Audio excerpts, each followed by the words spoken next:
I haven't. I don't think I haven't talked to you since the CCMA Awards. So let's start with that if you don't mind. Congratulations. It's something to win Songwriter of the Year. Get a single, an album. Those things are amazing, but the craft is the songwriting, right? That's the kind of part of it. All the awards are incredible. All the categories are great. Winning any award is great. Being nominated is great, but winning so early on in your career, it's pretty stellar. It's an amazing feather in your cap. It must just give you such um, confidence to know that you're moving in the right direction. That you got people behind you, and kind of like people are digging what you're doing, huh? 100%. Yeah, that's one award that it means a lot to me, especially since I wrote my first song when I was 10 years old, and I would have never dreamed that I would be on a stage accepting an award for writing songs. It's like the coolest honor. Very grateful and thankful that the CCMA saw that in me and in a song that I wrote in my college apartment in 2019, just as a kid, not knowing where I was gonna go in life, and always kind of hoped I would be able to make a career out of music. But that was me just being totally honest with myself and just missing home. So it gives me hope in what I'm doing for sure. Yeah, I remember the first time we talked about that. You said you were just actually stuck in some traffic, and you were like, "I wouldn't be stuck in traffic if I was at home." Exactly. Exactly. And it was just like, man, I'm just writing a song about what I feel right now. And that's a good reminder too, because it's easy to get in a room and be like, I gotta write the next big song. I gotta write the next thing that's gonna go viral. I gotta, you know what I mean? But like when I wrote that song, I wasn't thinking about being viral or writing a song that's gonna go number one or anything. It's just like, let's just write something that feels real. And I think I mean, that's a good reminder for myself. It's a good reminder for everybody. It kind of like I often jump over to sports kind of parallels where you do all the practicing, you do all the work in practice, but I mean if you think about stuff too much in a game, you're going to screw up. You kind of got to just go by instinct a little bit. Don't get in your own way. Yep. And I think songwriters sometimes, especially, I mean, that is something you have to keep in mind because you've had success at such a young age and just out of the gate with everything, you know? Totally. I feel like that's a great analogy. I feel like thinking about sports, for me specifically, golf. If you think about your golf swing, if you watch like tutorials on YouTube, how to swing a golf club, there is literally, you could be thinking about 30 different things in a matter of 2 seconds of a swing. And that's, I mean, I feel like the same thing can apply to songwriting. If you're thinking about a million different things, sometimes you just got to let go and just trust your swing. Because whenever I'm thinking about like, all everything that a golf swing is, it's when I play my worst golf. So I think you just got to let it go and just be honest with yourself.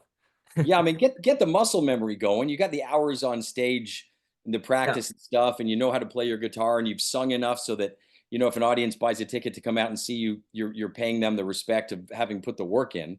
right? But also like just let it happen, man. If you start micro analyzing everything, okay, we got to have the chorus come in by 30 seconds. We got to make sure that blah blah. If you start like kind of breaking it down too much and trying to take a scientific approach to things, you might get in your own way. Yeah, 100%. Yeah, 100%.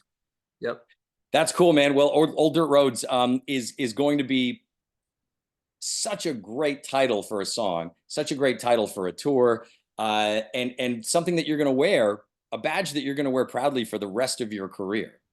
Totally. Yep, it is. And yeah, old dirt road trip. We're making it happen. I think it's kind of crazy. I get to do my first headline tour, get to go across the country and not really have a time limit on stage and just leave, Yeah. leave everything out there. I've been on a bunch of tours across Canada now where I'm limited to a certain amount of time. Like 30 minutes on stage isn't a lot of time to touch on all aspects of who I am and the kind of show that I want to put on. So to anybody who's been to one of my opening shows or got introduced to me that way, um, this show is going to be a little different. We're going to get to relax on stage and kind of ease into some of these songs and tell the story behind the song and just kind of I always feel a little more free when I know I got all the time in the world to make it happen. So yeah, I'm I excited. love that, man, and I got to thank you on behalf of the people across Canada because we're on nationally that you are actually making it a true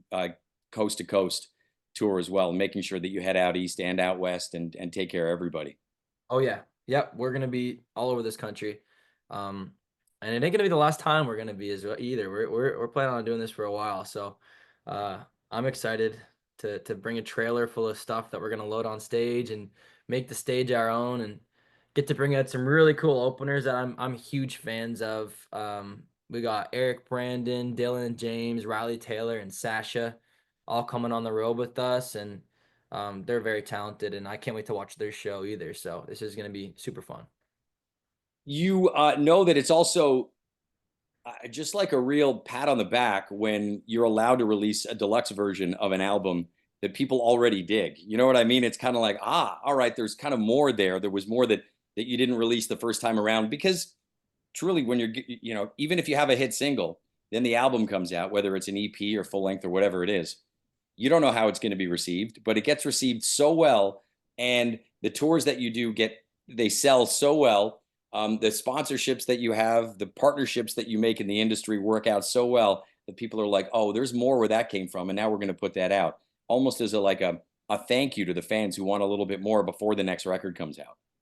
Exactly. Yeah, we're kind of just packaging up all the stuff we've done so far, and there's going to be a new one on there called "The Call," which is a song that comes out tomorrow. Song that I'm super proud of. A song that's really close to me. I wrote it by myself. It's a song about losing a friend and the call that I got.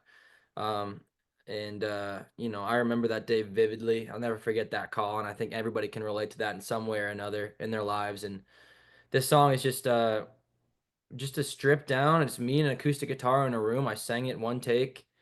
I just sang it from the heart. It's not perfect. Nothing about it's perfect. The guitar, the vocal, nothing. I mean, it's just real. It's raw, and I think that's how it should be. And that's kind of how I want to, how I want to go forward in my career is just trying to be as real as possible. So. Did you, with the call, did you consider re-recording it or when did you make the decision to leave it as raw as it is? Um, so yeah, we did a version of it actually in the studio where we produced it out and we it just didn't feel right. It just felt like why are we trying to make it hooky? Why are we trying to make it into something that's like not as honest, not as raw, and just the emotion of the lyrics, and what it's saying. I don't think it needs anything more than just a guitar and myself. So that's kind of why we went back and literally just recorded it one take, just to make it as real as possible. Because that feeling that I would get playing it, and the feeling that I could hear other people or feel other people getting when I played it in a room for them, it just didn't come through when we fully produced it. It had to be just what it is. I don't want to be insensitive and dig too much here, but this is a friend of yours that you lost through for whatever, and you got a call that they were no longer with us. Exactly. Yeah, I lost a friend. I mean, kind of out of the blue. To It was mental health. He lost a battle with mental health, and that's Yeah, sort of where it came from. I'm sorry, And man. That's hard. yeah, it's not easy. I mean, I'm not the only one who goes through things like this, and I just always kind of fall back to songwriting when it's um Yeah. when I'm going through hard times or anything in life. That's what I like to do, and this song is me sort of processing that and just reflecting. And I remember it so vividly. Remember where I was, and I can literally just go back to that day and just envision everything about it. And this is me just kind of getting it all out there. So I've talked to a lot of songwriters over the years who have taken experiences in life, emotional experiences in life, and used them for inspiration in music. And I always wonder about it's obviously you're putting yourself in a vulnerable position, releasing an emotional song like that. yep. Hopefully, it's a tribute to your late friend. I think you probably see it that way, and a helpful thing for other people who are going through things like this. Music can be, even though it's a personal thing for you, it can be a universal emotion, right? So something that other people can connect with. I always wonder, like, it's got to be a tough song to then perform and throw in a set list for you, though. No? Yeah, I mean, it does make it a little bit. I mean, emotional songs are always kind of hard, but Yeah. I always go back to why did I write this song? And I can get there in my mind when I'm playing it, and I almost not that I tune out the audience, but I almost tune out the audience. I'm doing this kind of it's almost like therapy for myself to just get into that zone and just think. And I can really feel this song in particular over other songs when I play it live because it's just like so true to what I've been through, you know? I love that, man. I love that. I think I'm sure your friend would be proud and appreciative of the tribute. Right. That's Yeah. amazing, man.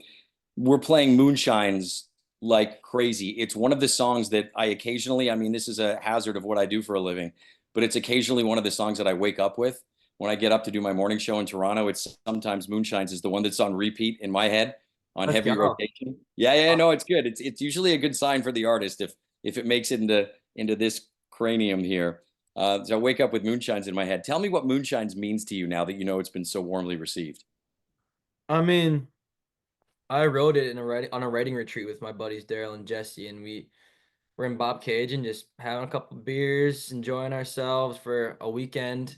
Um, and I feel like you can hear that in the song Moonshines. It's a song about moonshines, about moonshine. And I mean, I don't have firsthand experience with, running moonshine or anything like that, but it's a bit of a story song in that way. But I mean, there's Yeah. definitely aspects to the song that relate to the things that my buddies and I would do growing up, and sort of kind of the way we were raised and the hell we used to raise. It just feels like a great live show song. I mean, it is for our live show. This song is a great way to kind of kick it off, and I just love the attitude that it brings. A little more edge to my sound, and I feel like it kind of stands out on the airwaves that way with a little bit of edge to it. You know? I love it, man. Your production's great. I think you've got a real great ear for that stuff. The heavily produced and artistically produced stuff that you do, and the raw stuff that you do, and your gut. You're obviously doing a good job trusting your gut. Yeah, it's a nice lane that you're in right now, man. Trusting that musical sound. So, and it's Thank you. paying off. Congratulations on all the success. Really looking forward to seeing you live when you're in Toronto, and we'll do this again soon. That's awesome. Thank you for taking the time today. I really appreciate you. Always good chatting with you, and I look forward to the next one.